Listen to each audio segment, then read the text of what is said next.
Alors, qu'est-ce qu'ils disent les chiffres? La motivation pour la lecture. Plus les enfants passent du temps devant les écrans, moins ils sont enclins à la lecture. Ça, c'est une étude, là, c'est petit, là, mais celle-là est de 2005. Il y a une corrélation, plus que tu fais d'écran, peu importe l'écran, pas juste tablette, téléphone, mais écran de télé aussi. Hein? Écran de télé, plus on passe de temps, plus les jeunes passent de temps devant un écran, moins ils sont enclins à la lecture. C'est prouvé. Lire moins. Après ça, qu'est-ce que j'avais ici? Les mythes technologiques. Ça, c'est aux États-Unis, celui-là, là, 2017. Fait que ça fait longtemps ou pas longtemps, vous décidez. Là. Pour moi, ça fait pas si longtemps que ça. Là. Mais dans la recherche comme ça, ils ont fait une étude aux États-Unis chez des parents d'enfants de 8 à 18 ans. Fait que enfants jusqu'à adolescents, là, début. 38% des parents croient que moins d'écran, c'est mieux. OK, c'est bien. On a plus qu'un tiers qui pense que c'est mieux. Il y en a quand même 66% qui croient que ça contribue à leur apprentissage. Le 2 tiers des parents américains pensent qu'un écran aide à l'apprentissage.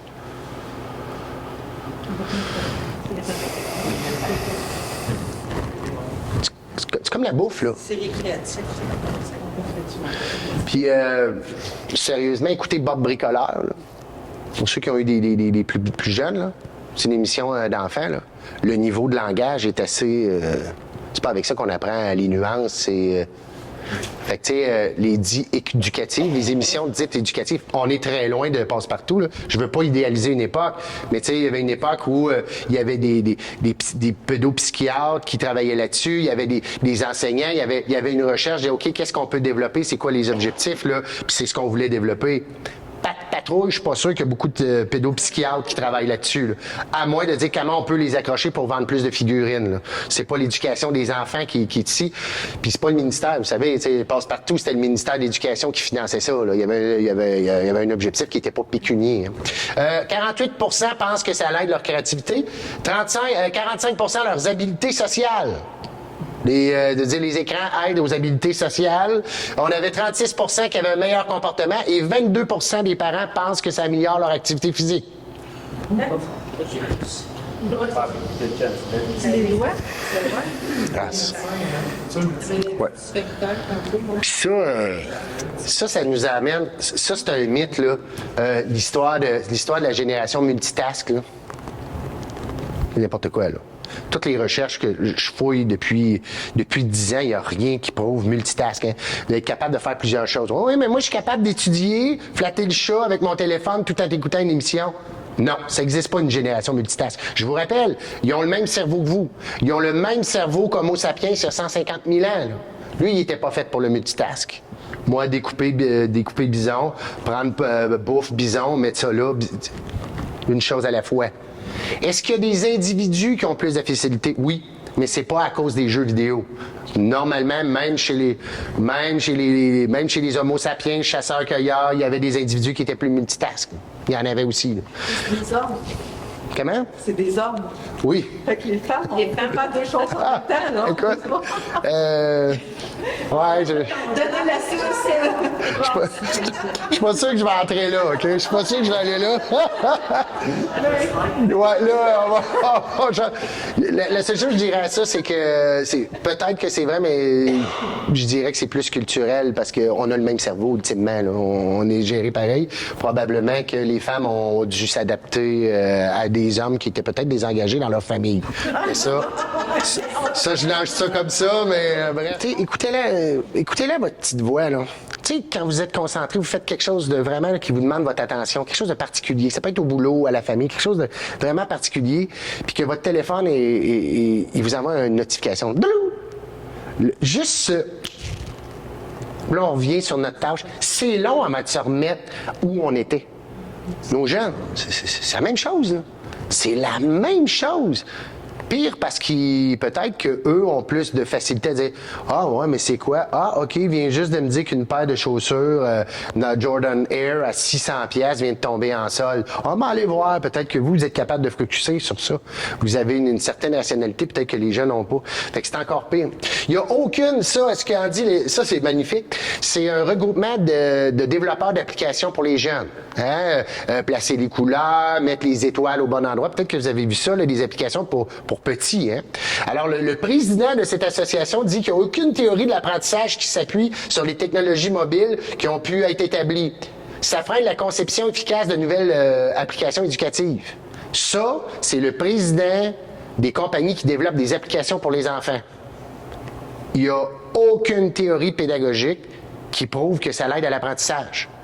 Puis c'est plate parce que ça ne nous aide pas à développer de nouvelles applications. C'est pas un gars de gauche, là. C'est pas un gars qui, dans le service communautaire, abat les écrans. Non, c'est quelqu'un de l'industrie qui le dit. Fait que pour qu'il dise ça, puis ça avait été dit dans une assemblée. C'est assez fou. Je ne sais pas si vous vous en souvenez, quand vous étiez à l'école, à une certaine époque, il y avait des télés sur chariot. Hein, avec les DVD, hein? Puis là c'était vidéo cassette, puis là, le DVD est apparu, là, puis là, ça allait être interactif parce qu'on pouvait peser ses pitons. C'était la révolution, là. C'était la révolution. Hey, là, on est avec des DVD, on met ça de même, on écoute le vidéo en classe. C'était quelque chose. On s'imaginait qu'on pouvait parler du système reproducteur humain dans un cours de sciences, mettre le DVD, puis que le jeune... Ah oui, OK, c'est comme ça que ça fonctionne, les trompes de Fallope, c'est comme ça, OK, puis... Est-ce que ça l'a vraiment fait augmenter le niveau de réussite chez les jeunes? Mais non, il fermait Zéro. les lumières. On récupérait parfois. Oui, c'est ça. Il y a une fascination avec la technologie. Puis Thomas Edison, c'est ce qu'il disait. Je le cite, là, le film va révolutionner notre système éducatif. Les livres seront bientôt dépassés dans nos écoles. Alors qu'on sait que ça n'aide pas à la lecture, il y a des études qui le démontrent. Lire sur une tablette, c'est plus difficile que sur du papier. Et savez-vous pourquoi ça s'explique? Par la capacité de déterminer la lourdeur de la tâche qui lui est demandée. Si je vous donne un texte à lire, puis que la première relation que vous allez avoir, c'est l'épaisseur du paquet. Hein? Dire, tu 100 pages, tu 3 pages, ça va vous dire, ah, OK, la charge de travail, vous allez l'estimer. J'en ai pour 10 minutes ou j'en ai pour 10 heures. Sur une tablette.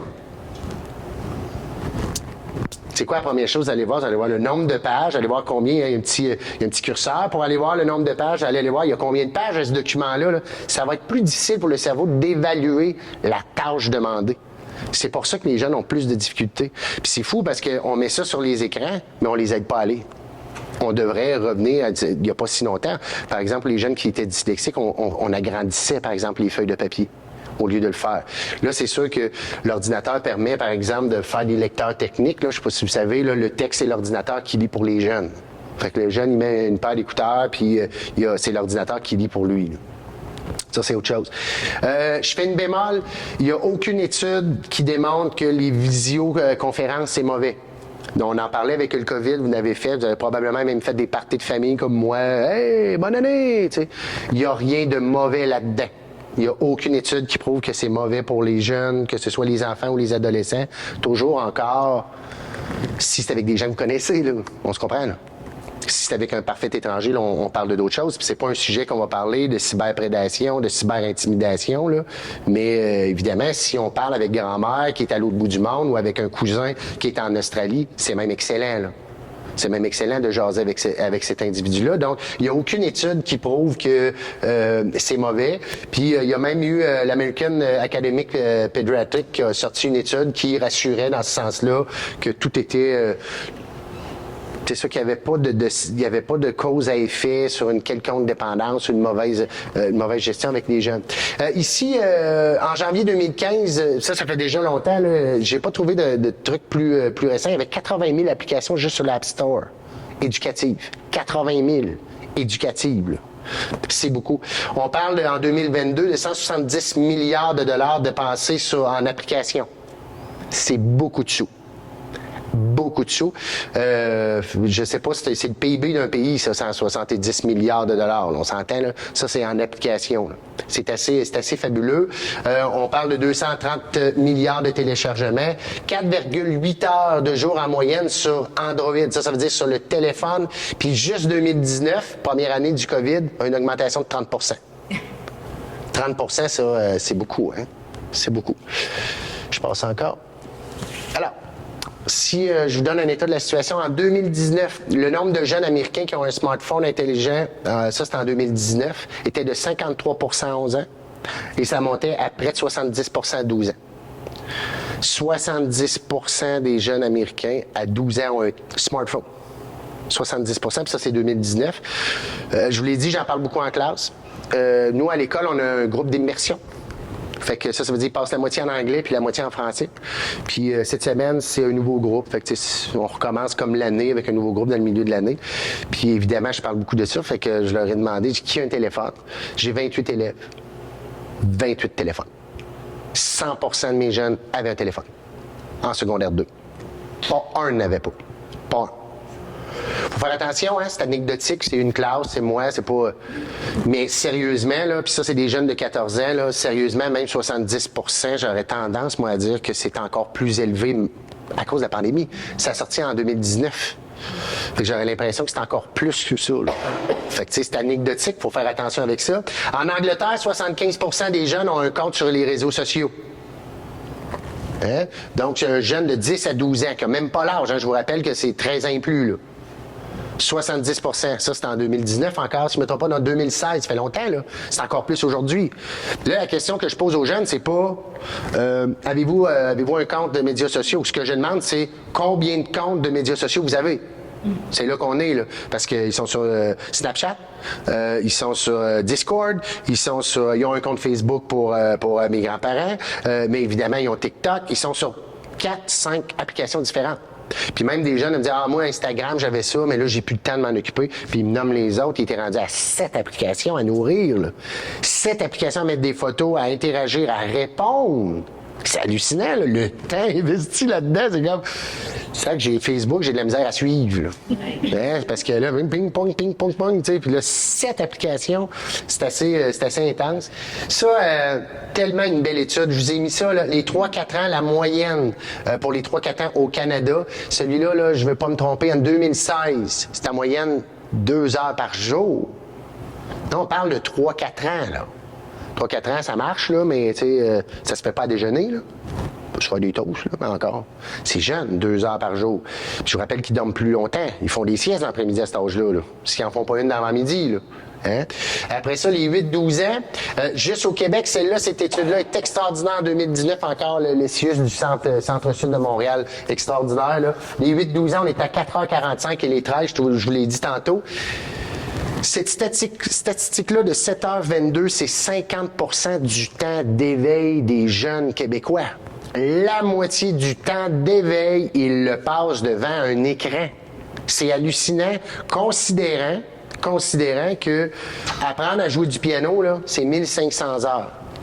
Moi, j'ai une jeune cocotte, là, lundi, là, je leur demandais combien d'heures, puis là, elle voulait pas trop le dire.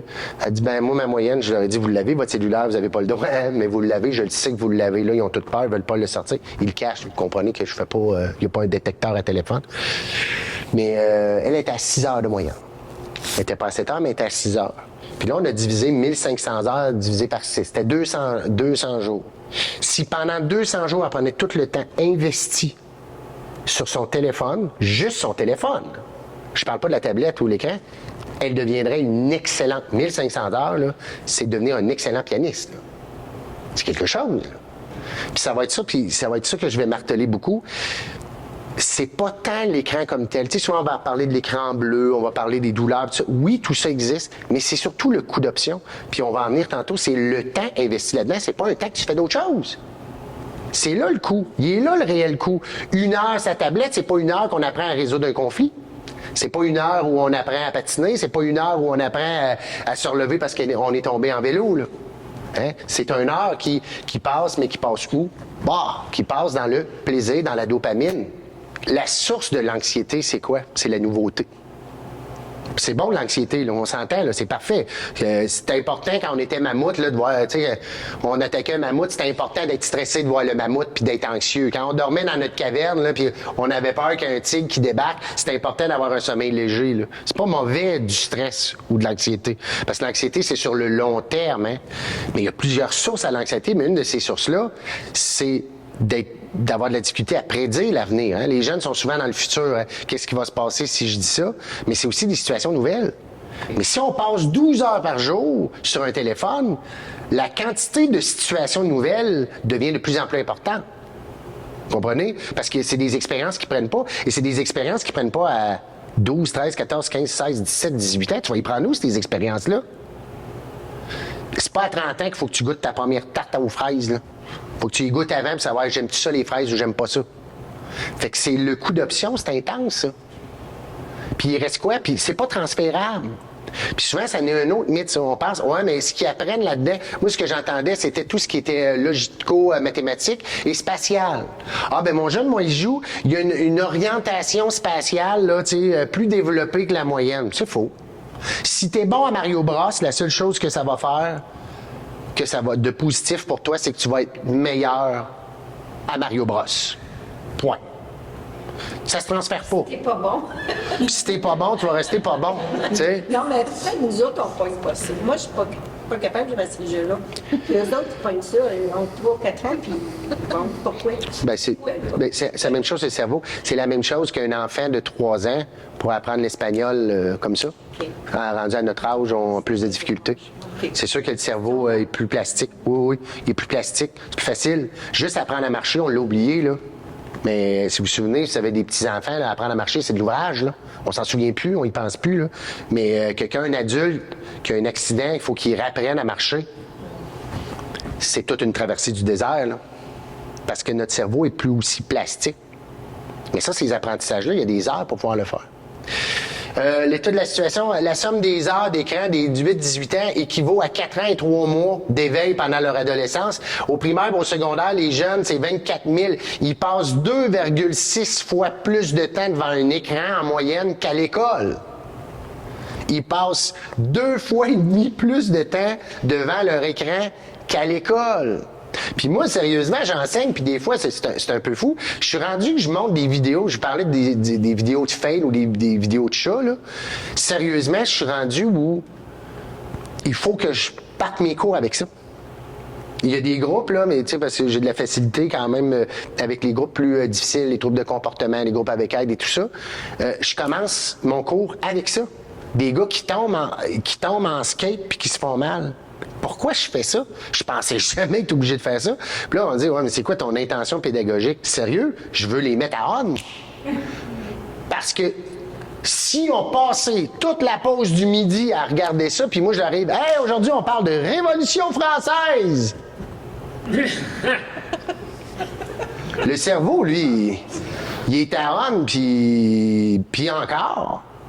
Fait que si je veux redémarrer le cerveau, il faut que j'utilise les mêmes méthodes que les techniquions. Ça veut dire quoi? Les applications, ça veut dire qu'il faut qu'ils sécrètent de la dopamine. Puis tu sais, ça n'est un autre mythe que j'entends aussi. Ouais, mais il va falloir les mettre avec la techno parce qu'ils vont devenir dépassés. Really? Vous avez jamais vu un petit avec une tablette qui n'a jamais ouvert l'application puis il est là avec les gros boutons, pic, pouc, pic, pic, puis ça part. Ben oui, mais regardez ça, ce que ça a de l'air. C'est des gros boutons, tu cliques 3 fois, c'est parti. Sérieux, c'est fait pour les fougères, là. Okay? Un niveau fougère est capable de fonctionner avec ça. Fait que vous croyez que votre jeune qui n'a jamais touché à ça, rendu à 18 ans, va faire « Oh non, je suis pas au niveau fougère ». Oubliez ça, là. Il va faire clic, clic, clic, il va apprendre, puis il va s'adapter, puis il n'y en aura pas de problème. C'est facile. La dépendance, ben, celle-là est bonne. Sean Parker, je ne sais pas si vous le connaissez, là. C'est lui qui était un des actionnaires. Si vous avez écouté le film avec de Facebook, là, il est là-dedans. C'est celui qui a parti, c'était une Napster, l'application de partage et tout ça, puis bon, il disait que Facebook a été conçu pour exploiter la vulnérabilité humaine. C'est tout. Il a été arrêté pour possession de cocaïne. C'est l'histoire, je n'y peux rien. L'homéostasie. Si vous avez déjà travaillé avec les dépendances, c'est quoi? C'est simplement que votre corps est habitué de gérer de la dopamine. Il va aller le chercher naturellement. L'homme de Cro-Magnon, il n'y avait pas besoin de substances extérieures. L'homéostasie, c'est l'équilibre de votre corps ou du corps de notre jeune d'être capable de sécréter ses propres hormones et neurotransmetteurs. Si on a une source externe, le corps, je vais le mettre entre parenthèses, oublie comment générer ces substances-là. Il va tomber en manque. Fait que si la substance de dopamine vient de l'extérieur, il va tomber en situation de manque. Pareil comme un cocaïnomane, pareil comme un héroïnomane ou un alcoolique. Il va aller chercher la substance parce que son corps est plus capable de le produire lui-même. Donc, une perte d'équilibre. Fait qu'il va tomber littéralement en manque. Littéralement en manque. Puis c'est des choses, malheureusement, que j'observe en classe. Ça va nécessairement prendre une substance extérieure ou un comportement extérieur. Parce que les jeux, je sais pas si vous connaissez DSM-5, c'est le genre de bible là, en psycho là, avec toutes les déviances et les différentes maladies ou vulnérabilités psychologiques. Fait que le trouble du jeu est la seule dépendance comportementale. Si je fume, je vais tomber dépendant. Si je bois de l'alcool, je bois dépendant. Mais le jeu, soit le jeu de hasard ou le jeu vidéo, les médias sociaux, c'est la seule comportementale, vous comprenez? Il n'y a pas de substance qui est injectée. C'est pas je consomme de l'alcool, il y a une substance qui rentre dans mon corps qui vient bouleverser. C'est mon comportement, c'est ce que je visualise, c'est ce que je consomme avec mes sens. C'est une source qui est externe. C'est la seule.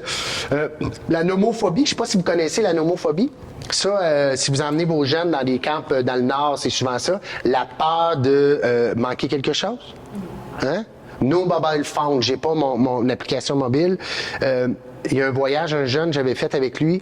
Il avait son téléphone cellulaire, ça fait quelques années. Il y avait 2 batteries pour recharger. Puis tu sais, une batterie, on recharge son téléphone peut-être 3 ou 4 fois. Là. Lui, il en a amené 2 plus son téléphone chargé.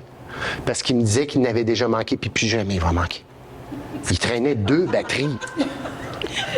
Puis on dort à la chambre d'hôtel, on s'entend, là, tu sais, je sais pas, il traînait 2 batteries dans son sac à dos dans le Vieux-Québec, tu sais, c'est comme... Tu fais quoi pour consommer de l'énergie comme ça, puis 2 batteries? C'était la peur que son téléphone ne fonctionne plus. C'est assez hallucinant, là. No mobile phone, la peur de perdre son téléphone. Le doom scrolling, ça peut-être plus adulte. Les nouvelles catastrophiques. Hein, ça, on le remarque comme genre de comportement de dépendance, surtout avec l'hyperconnectivité à Internet, là, avec la pornographie, mais d'écouter des nouvelles terribles. Les ouragans, les tempêtes, les catastrophes. Hein. Il y a du monde là, qui s'abreuve de catastrophes mondiales, puis ils deviennent accros à ça, à cette peur-là, ce challenge. Ils se motivent avec ça. Le FOMO, ça, c'est le Fear of Missing Out. Ça, je le vois beaucoup chez les ados. Oublier quelque chose ou perdre quelque chose qui s'est passé. Il arrive à la cafétéria puis dit « Ah, là, une gang d'amis qui rit. Puis « Ah, qu'est-ce qu'il y a les filles? » Puis là, ben, on était en train d'écouter ça. Quoi ça? Mais t'as pas vu de vidéo? Voyons, c'est sorti hier, mais c'est vraiment drôle. Ça a fait le tour. T'as manqué quelque chose. T'es pas up-to-date. Il faut que tu sois up-to-date. Si des fois, il y a quelque chose de hot qui sort puis je suis pas au courant. Ça, là, il y en a qui en font une maladie, là. C'est pas des jokes, là. Il faut qu'ils soient au courant de tout, puis si des fois je serais has-been, je suis pas au courant de ça, c'est assez intense. L'anthropésie que je vous parlais tantôt, hein, les conséquences, en voulez-vous, là, je pourrais en passer une multitude. Troubles du sommeil, troubles alimentaires, appauvrissement du vocabulaire, surtout chez les tout-petits, c'est directement ciblé. Puis ça, j'ai des études en quantité là-dessus. Les troubles du vocabulaire, pour moi, ça me touche beaucoup. Je fais de plus en plus des exercices avec des émotions. Parce que les jeunes, ça échappe son crayon ou sa mère est morte. Ils ont de la difficulté à distinguer la colère qui vient avec. Il n'y a plus de nuances émotives par manque de vocabulaire. Hein, on dit souvent que la violence est un manque de vocabulaire, mais on est là-dedans. Si le jeune n'est pas capable de s'exprimer, je suis frustré, je suis déçu, je suis triste. Tu sais, la palette, là, puis ça finit juste en tabac. Mais ça finit juste là-dedans. Oui, mais pourquoi ça? Ben, parce que là, mon exemple, OK, t'es déçu de toi. On travaille à mettre des mots sur des émotions.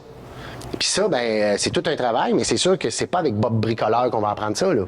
C'est sûr, puis c'est pas sur Fortnite non plus. Sérieusement, des jeunes, un des symptômes que je vois, c'est qu'ils se mettent à parler à la française. Je sais pas si vous avez remarqué ça. Parce que ça gagne tellement qu'ils jouent contre des Français. Puis là, alors du coup, là, tu viens d'où, toi? Ben, moi, je viens de Valcourt. Ben non, je viens de Windsor. Oh, mais pourquoi tu parles français? Ben, je parle pas français. Pourquoi tu dis ça? Ben oui, tu as un petit accent.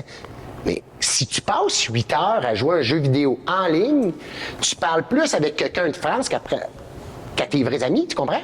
Fait que tu apprends le langage, fait que tu utilises un langage. Puis ça me fait rire, des parents qui me disent « Ah, il apprend l'anglais sur les jeux vidéo. » Really? Écoutez-les, les jeunes, sur Call of Duty, comment ils se parlent. J'ose même pas le dire, j'ai un micro, là. Mais c'est fou, parce que, tu sais, m'a te courir après, m'a te faire ci, m'a te faire ça, puis ça jase, mais en anglais, ils apprennent pas beaucoup de vocabulaire positif, là. Hein? Il y aurait beaucoup, mais tu sais, à TV, ça fait bip, bip, bip, bip, bip, bip, bip, bip, bip, c'est à peu près ça. Il apprend l'anglais. Wow!